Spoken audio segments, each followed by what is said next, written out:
This is one of the easiest builds you can use to play Huntress and speed up your leveling. Don't forget to subscribe. Hello guys, Will here. We are talking about the Huntress and the leveling guide you can use with this new class that does pretty well, and you're not gonna have any trouble leveling up with your Huntress. I've done a mobilitics guide. You guys can find the link below in the comments, and if you guys need more help with this build and further information, you guys can just go to that link and check my build there. The clear speed is amazing and the damage against bosses is also really good. Alright, so I'm gonna explain everything you need to do from level 1 until you finish endgame. So first thing first, I'm gonna talk about skill gems. Alright, so while you level up, you can start with the build I'm using at the moment. As you guys can see, let's have a look. I have a lot of skills that you don't have available at level 1, 2, 3 or 4. But you can start with something else just for the first levels until you get the first buff. So when you start, you only have access to these skills here. So the skills you want to start with is Whirlwind, Slash and Twister. Alright?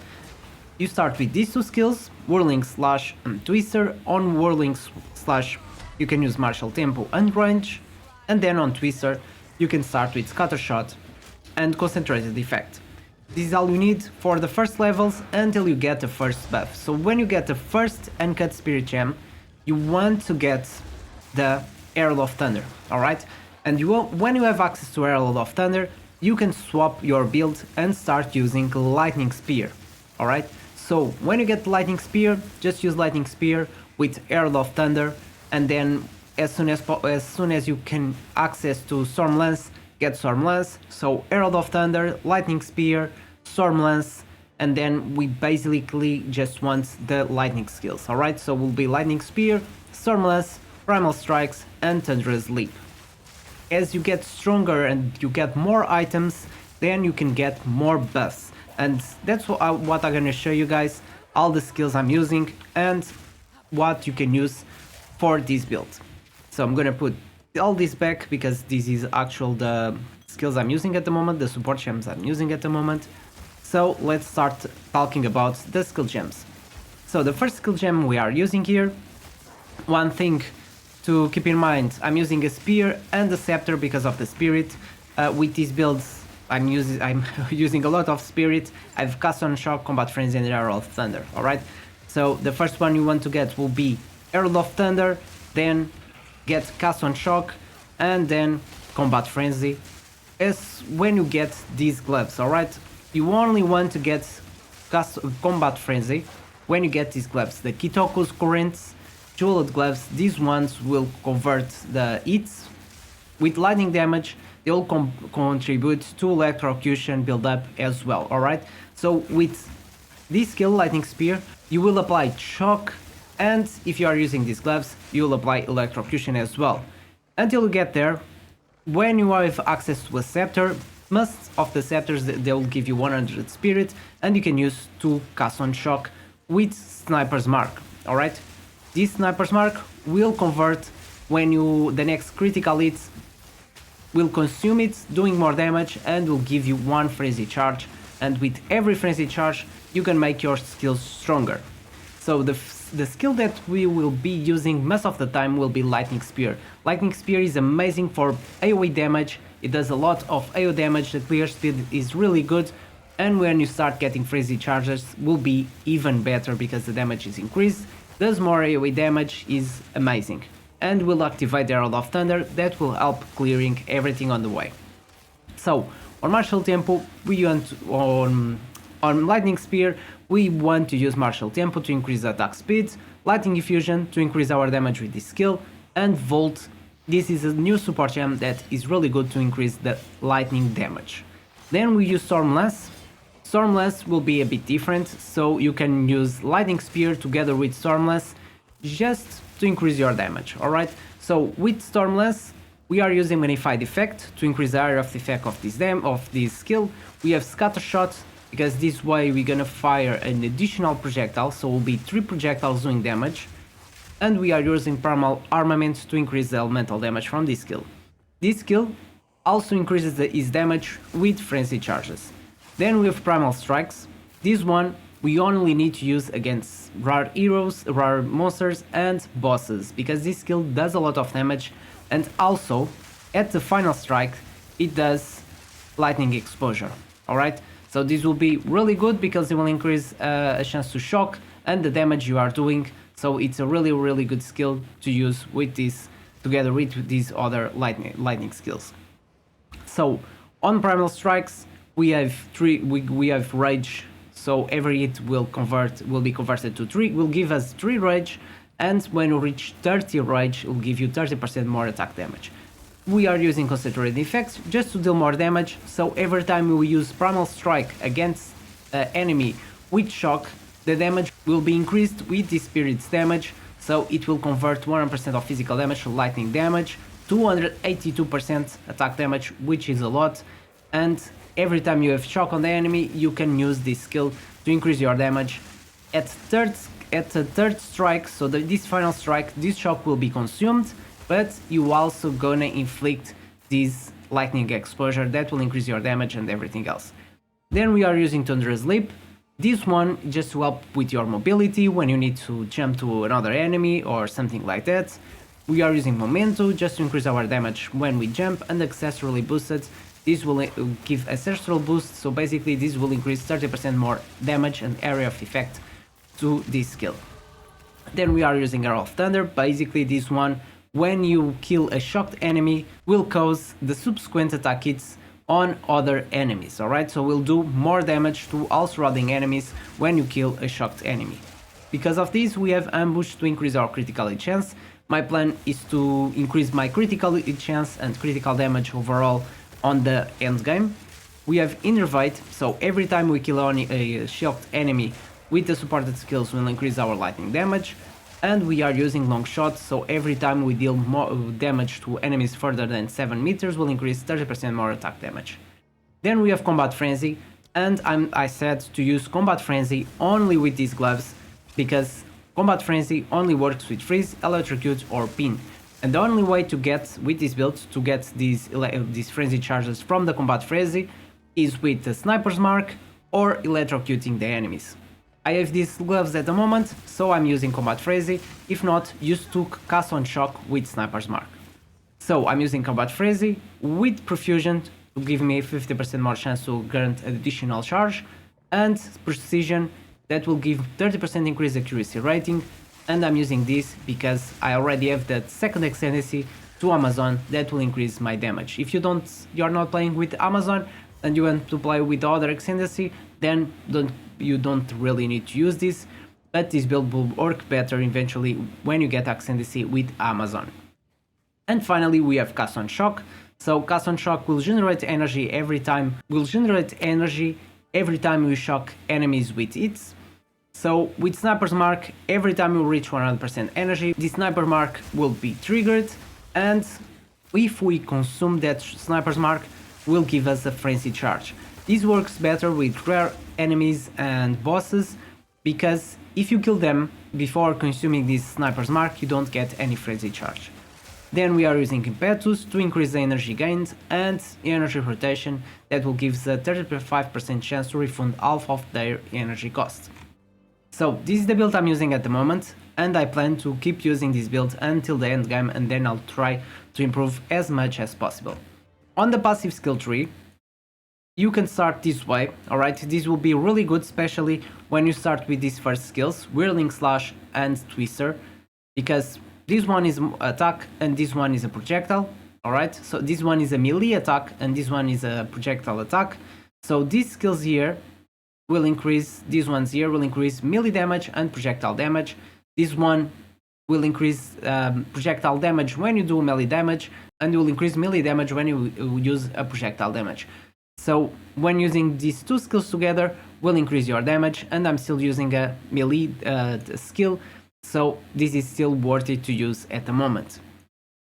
Then you don't want to get these ones early on the game, because you don't have the gloves.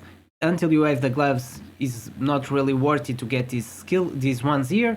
When you get the gloves, will be more worthy to get these ones. If you want, you can still get these ones that will increase the lightning damage, but this will be overall better when you get these unique gloves.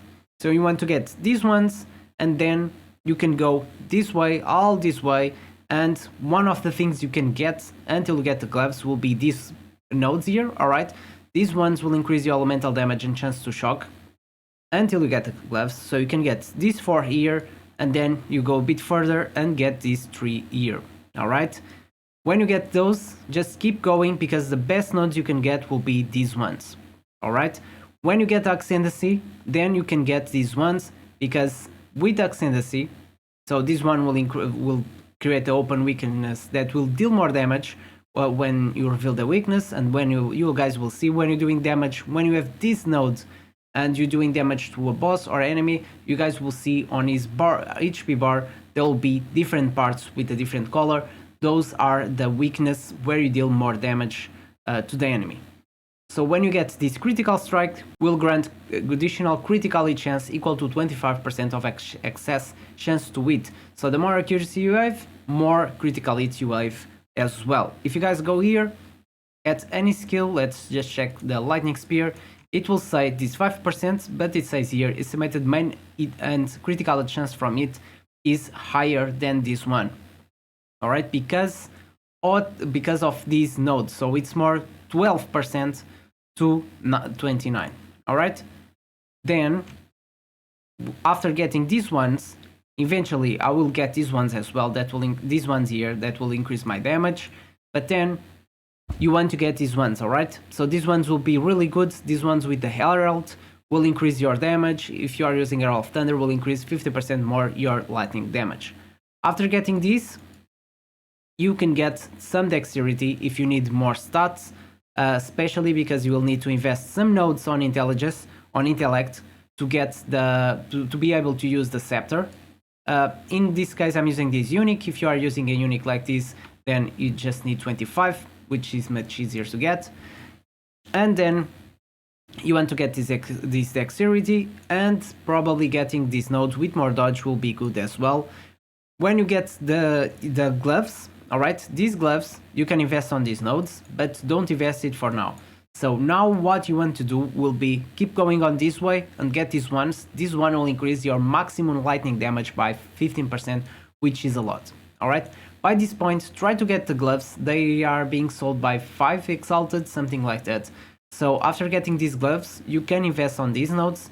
That will increase your lightning damage and electrocute build up. And this one is especially good because it will increase the electrocute build up on shocked enemies and increase the shock chance on electrocute enemies. And finally this one that will increase your lightning damage and electrocute build up as well. So these ones are pretty good. After this I plan to get these nodes here, connect these, and then remove these ones and use these nodes that I'm going to remove from here to keep going on this way. Besides that, I really want to get these nodes as well, that will increase my damage. I want to get these ones to increase my critical hit chance, and maybe I'll get these ones to increase even more my critical hit chance. Is something that I will see what I will do, alright? Because I was planning to get these ones, but they are really far away, so I'm not sure how I'm gonna do it, but I'm still 58, so there's a lot of nodes to win and to get until I get there. But at the moment this build is working pretty well, and I really think these nodes are really worth it. So regarding the equipment, it's pretty easy. Just try to get the best spear you can with more damage. Ideally lightning damage will be better. Regarding the other gear like helmet, the best one you can get, like with resistances added all the time. Having good resistances and being kept is really important. Mines are not. So while you're getting closer to the end game, will be really important to get your resistance up. At the moment, it's fine until you get to Act 3, end game, last boss. It's fine, just keep going on your game. Use the gear, the best gear you can use with dodge rating or energy shield. Those are really good stats. Besides that, with the spear and rings, the best way to know if you should use that gear or not, it's just to unequip and equip once again. So you guys remove it and you guys can see if you have a new ring, just take it out, and try one ring and another, and if it does more damage, start using that ring, if not, don't use it. For the spear, that will be the same thing, and then use the scepter with spirit to you be able to use all of these buffs. Until you get these levels, and until you get more uncut spirit gems to be able to use all of these buffs, you can use a shield or the other shield from Huntress, the buckler. You can use a buckler or a shield until you get a good scepter and until you are able to use those spirit buffs. Then a good amulet will be good as well. If you are using Amazon and with already with the ascendancy points, then you can use some accuracy rating to increase your critical chance and damage overall. I'm using these unique boots, but you don't really need them. They are just good because they'll increase my movement speed, and while you're leveling up, all you want is movement speed to increase your leveling speed. Alright, that's basically it. Resistances, some stats are really good as well, just to be able to equip scepters and other items that you may need. But keep an eye on that, you just need a good balance between all of that and having a good damage. But as you reach the end game, as you reach the end of the Act 3, you really want to start investing on some dodge rating, some energy shield and some defensive stats to keep you alive against bosses, because they do a lot of damage, especially with this update from Dawn of the Hunt. Hope you enjoyed this video. I hope this video helps everyone to level up your Huntress and not struggle so much as I struggled doing all the level way up to Act 3, because at the beginning I was a bit lost and nothing seemed working fine. But now it's working fine. I'm really having fun playing this character and this build, and I hope you guys have fun as well. Hope you enjoyed this video, and don't forget to leave that like and subscribe to my channel for more content like this. Hope you guys have a great day and see you next time.